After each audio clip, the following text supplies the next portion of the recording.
Here's something weird for your brain. A sneeze can travel close to 100 miles per hour. That's faster than hurricane-force winds.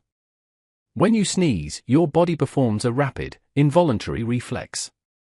Your lungs compress. Your chest muscles contract. And air is violently expelled through your nose and mouth. In a split second. Along with that air comes saliva, mucus, and thousands of microscopic droplets. Those droplets can travel several feet in under a second. That's why sneezes are so effective at spreading germs. Your eyes also close automatically. Not because you're polite, but because the pressure could damage them if they stayed open.